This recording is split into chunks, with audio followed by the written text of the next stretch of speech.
You guys know that I grew up in the state. I grew up in Oregon, and it was a different place, really, when I was growing up. I just remember this sense of vibrancy to the state. I remember a growing and a budding tech industry, an education system that was envied on the West Coast and throughout the country. A real sense that Oregon was a place that was growing, that families were succeeding, that we were progressing and doing some great things. And I got to tell you, the last 10 years, that hasn't been my experience. And it really came to a head when William, 6 months ago, came into our life. And there he is up there with Jacqueline, right there.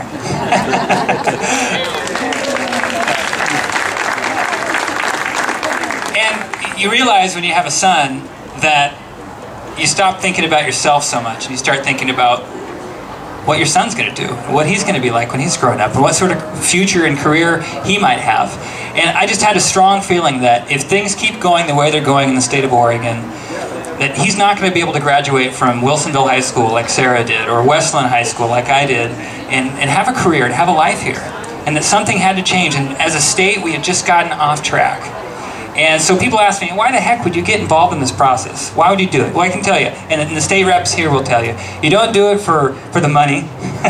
You don't do it for the power. You do it because you don't have very much of it as a state rep. Okay, there's 60 people that you share it with. You do it because you're called, and you do it because you feel like you can make a difference. And people have said, why are you doing this? You can't make a difference. Things are so bad. You can't change anything in Washington. You can't change anything in Salem. Why would you even get involved? And I just tell people, listen, I'm an optimist. I've seen things change in my life. I'm a blessed person. I've experienced some incredible things, and I have to believe that we can change as a state. And I don't think it's monumental change, okay? I think there's some basic things that we can do as a state to get us back on track, right? Just a couple of examples. I mean, as a business attorney, what I get to do every day is to try to help people start businesses, run their businesses, and at the end of their career, sell their businesses and pass on to the next generation. And I get to answer questions every day from people calling me with great ideas for what they want to do for this state, and I get to tell them why they can't do it, why it's going to be too expensive to do it, or why they should move to another state to do it. I mean, this is honest. This is on the ground, what's happening in our state. And it's not rocket science sorts of things that we have to do to get us back on track. It's just some changes to our regulatory environment to make it a little bit easier for our entrepreneurs and our businesses to do business in the state and to create jobs.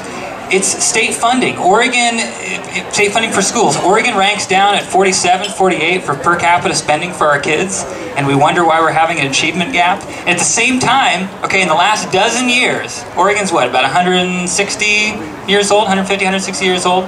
Last dozen years, the Oregon state budget has doubled.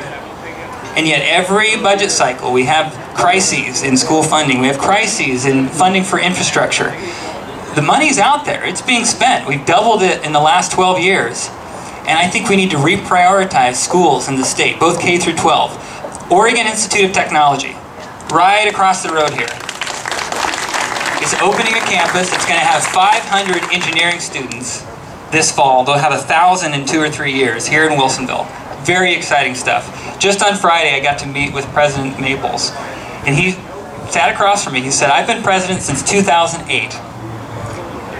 2006, 2008. In the time that I've been president, state funding for our students has gone down 33%. That's an example of why we rank down at 47 or 48 for school funding. And these are students who are graduating. 91% of students who graduate from Oregon Tech, just here in Wilsonville, have a job in 6 months, and their average salary is $52,000 a year. And just when they're set to create jobs in this state, to do incredible things, we continue to cut their funding. So I think it's some basic stuff with our state regulatory environment. I think it's some basic stuff with state funding. And I think it's some basic stuff with how we're prioritizing our spending. I mean, I've been in Oregon for nearly 30 years. I-5 is about the same size it was as when I was born. 217, same size as it was in the 70s, essentially. We've got a 1970s infrastructure in Oregon trying to serve a 21st century state. These are basic things. It's not rocket science. Other states are doing it already. And I think we can really reach across the aisle, make some changes, and get some stuff done. So that's why I'm excited to go through this process, because I think with some basic changes, we can get this state back on track. So I'm just so thankful for the support that you guys have given me. Thank you for coming tonight, for the donations you've given, for the phone calls, the emails. There's a couple ways you can help. Andy's going to talk more. But I need you out there every weekend, okay? We've got 3 months left, right? It's pretty much August 1st now. We've got 3 months left to campaign and about 9 months of campaigning to do in that time. So we need your help out there on the weekends. We need you posting to Facebook. If you haven't liked me on Facebook, please do it. And we need your funds. Thank you so much for coming tonight and giving the donation to the campaign. All I can express is just humility and thankfulness that you guys are here. You're walking with me in this process.